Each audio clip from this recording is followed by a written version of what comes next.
Let me tell you a true story first. There's a fashion blogger named Wang Shiyin. She gathered up all the designer bags, watches, and jewelry in her closet. Their total original price was about 960,000 yuan, roughly 140,000 US dollars, and many were used only once or twice.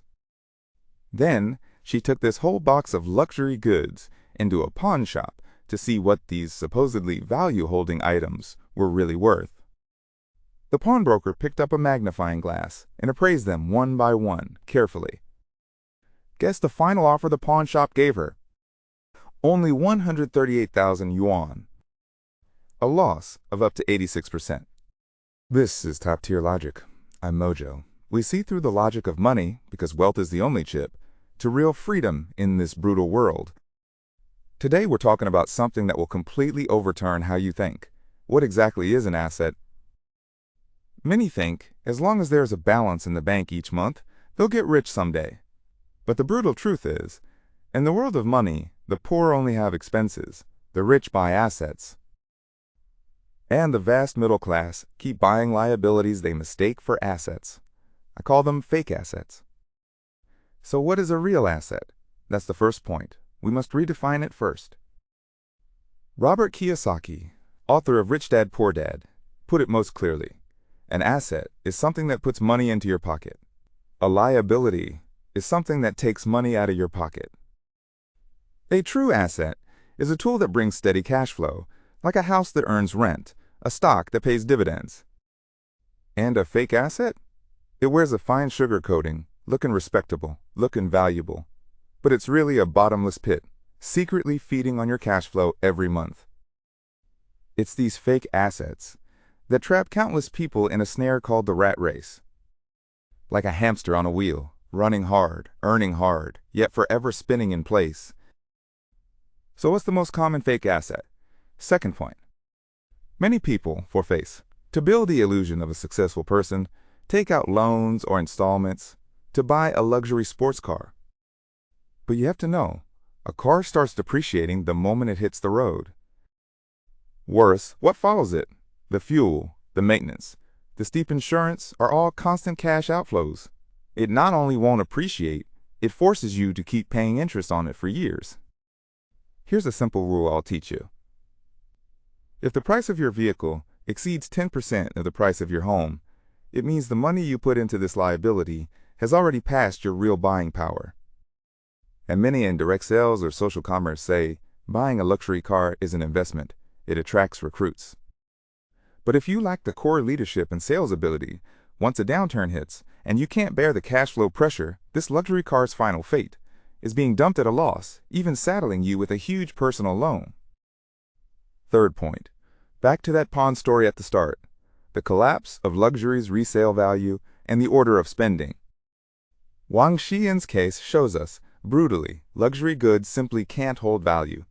The second-hand market slashes them again and again, only hollowing out your original capital. But more crucial than depreciation is actually the order of spending. Robert Kiyosaki exposed the most fundamental difference between poor and rich. The poor and middle class, the moment they get income, rush off first to buy luxury, swap to a new phone, reward themselves. But the rich, they first pour income into things that expand their assets. Once those assets grow and produce huge cash flow, only then do they use that extra surplus money to enjoy a lavish life. Did you notice? The rich buy luxury last, while the poor and middle class buy it first. Arming yourself with luxury only gives off an illusion of I'm rich. It can't change the fact that you aren't, and the financial burden leaves you unable to spend money where it's truly needed. Fourth point. Those malignant debts that suck your blood in the dark. First, distinguish two kinds of debt. If you borrow to buy a productive asset that generates income for you, like a house that collects rent, that's called good debt. But if you use debt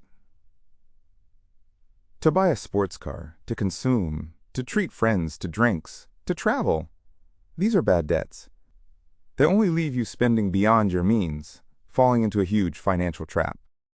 The rich, even when they borrow, only buy assets that bring more income later. They never overdraw the future to buy a liability.